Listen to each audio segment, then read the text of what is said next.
ختم نبوت زندہ باد، تاج و تخت ختم نبوت زندہ باد۔ سر پہ کاف سر بلند، دیوبند دیوبند، سر پہ کاف سر بلند، دیوبند دیوبند۔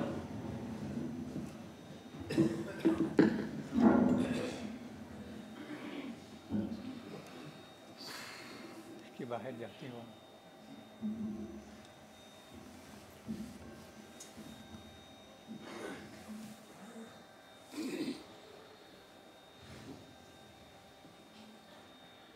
الحمدللہ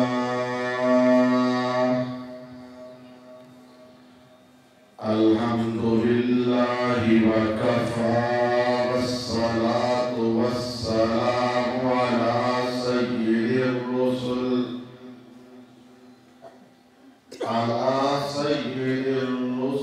وخاتم الانبیاء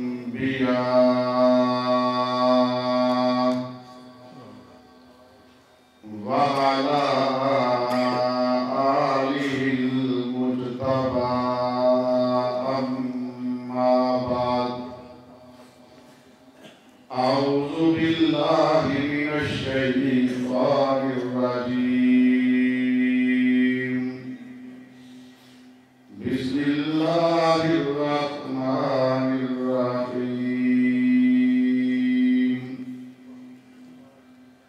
وما أرسلناك إلا رحمة للعالمين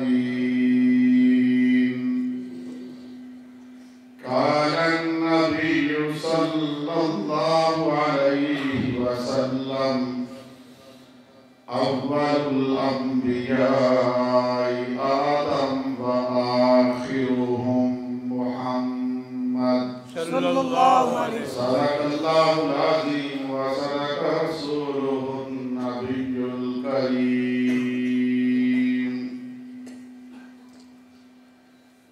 میرے معزز اور مکرم اور محترم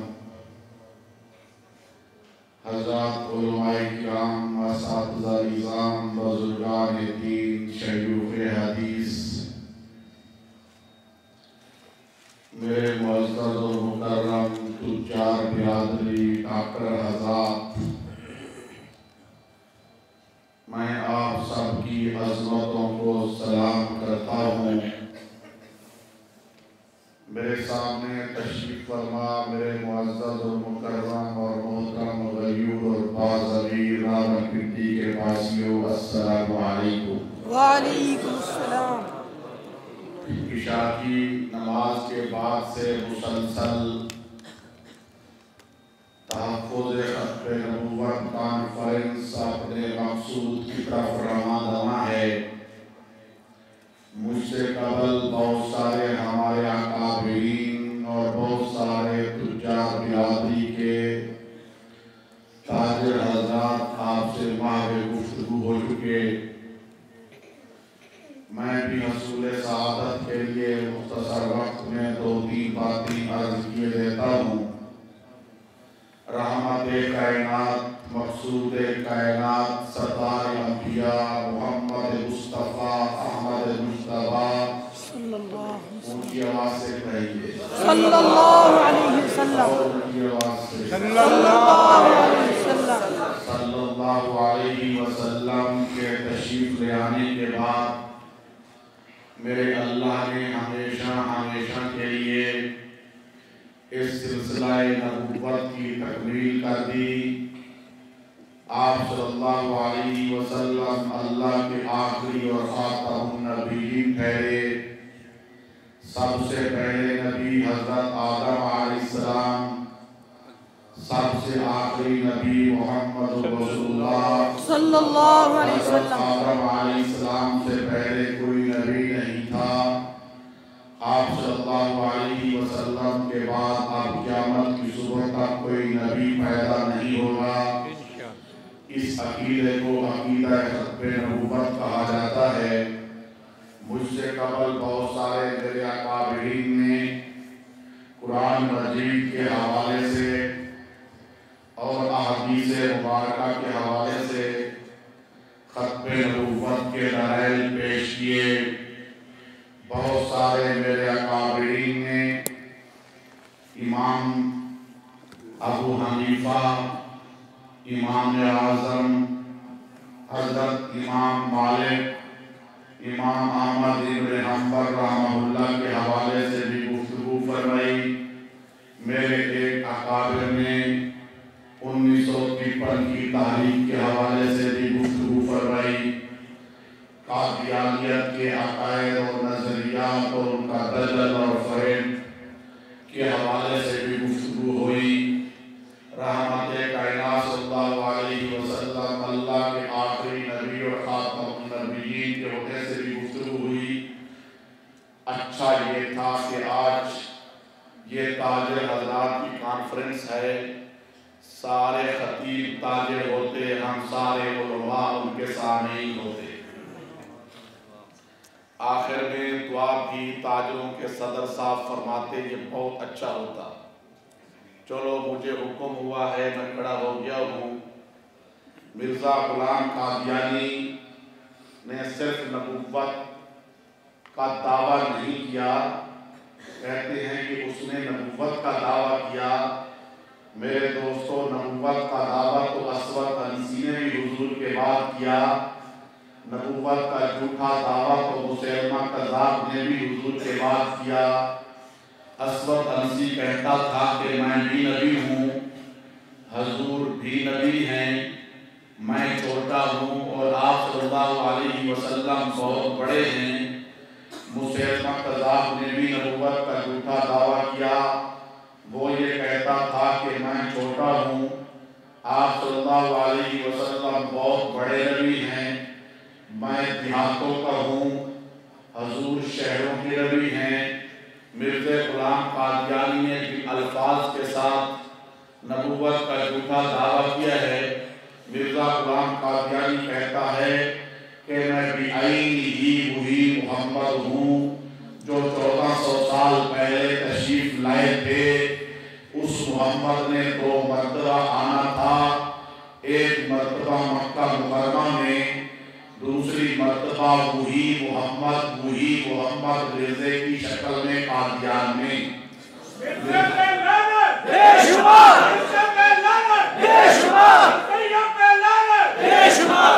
اس لیے مرزا غلام قادیانی نے اپنی کتاب غلطی کے ازالے صفحے نمبر 4 پر قرآن مجید کی ایک آیت کوٹ کرتا ہے، لکھتا ہے محمد رسول اللہ والذین معہ، کہتا ہے اس آیت کے اندر اللہ نے محمد بھی مجھے کہا ہے، رسول اللہ بھی مجھے کہا ہے۔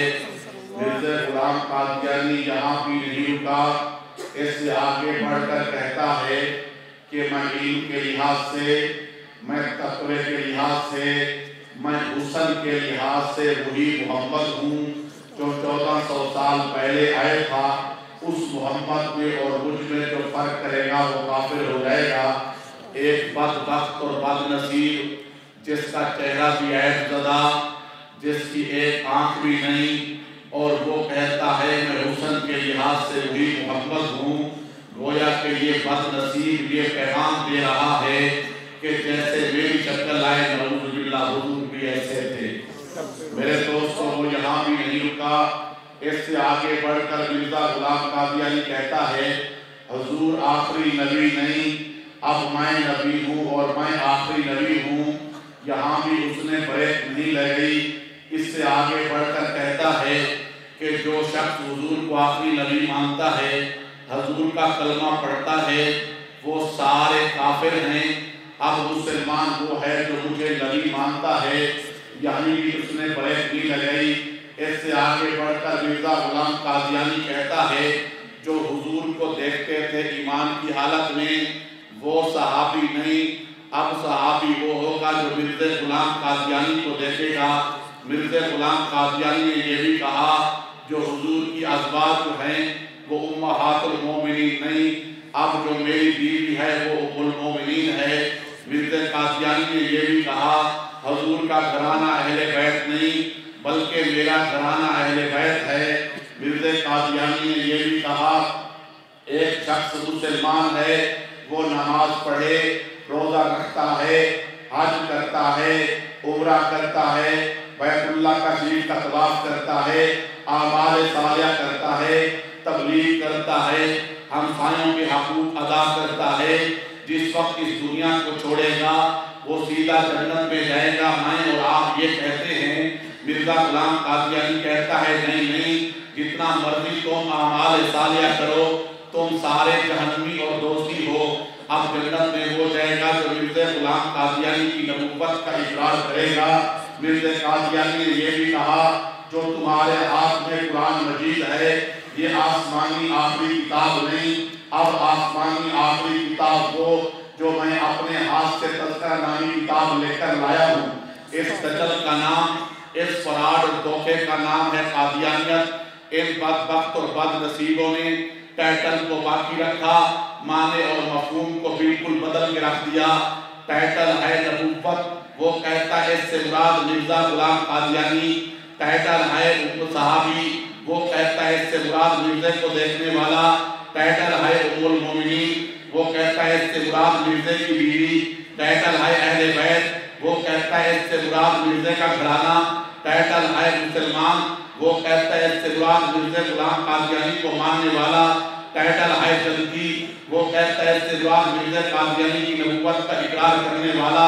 ٹائٹل ہے قرآن مجید، وہ کہتا ہے اس سے مراد وہ نہیں جو تمہارے پاس ہے، اس سے مراد وہ ہے جو میں اپنی ہاتھ سے تذکرہ نامی کتاب لے کر لایا ہوں۔ اس دجل کا نام، اس فراڈ کا نام ہے قادیانیت۔ ان سے بچنا، امت کو بچانا ہمارے لیے اسی طرح فرض ہے جس طرح نماز فرض ہے۔ یہ گفتگو بہت سارے میرے اکابرین کر چکے ہیں، آج میں نے اس کے اوپر بھی کوئی گفتگو نہیں کرنی۔ جو آج میں نے گفتگو کرنی ہے وہ یہ، جس ملک کے باسی، جس سٹیٹ کے رہنے والے ہم اور آپ ہیں، شاید اس ملک کو اسلامی جمہوریہ پاکستان کہا جاتا ہے۔ کیا کہا جاتا ہے؟ اونچی آواز سے سارے بولیے۔ میں نے 1 گھنٹے کی گفتگو 20 منٹ میں کرنی ہے، شرط یہ ہے کہ آپ میرے ساتھ چلیں گے۔ اس کو کیا کہتے ہیں؟ اسلامی جمہوریہ پاکستان۔ یہ ملک اور ریاست مجھے اور آپ کو کسی نے بطور گفٹ کے، تحفے کے اور ہدیہ کے پیش نہیں کی۔ اس ملک کے حصول کے لیے مسلمانوں نے بہت بڑی قربانی دی ہے۔ 6 لاکھ مسلمانوں نے اس ملک کے حصول کے لیے اپنے جسم کا نذرانہ پیش کیا، اپنی جان کا نذرانہ پیش کیا، اپنے جسم کے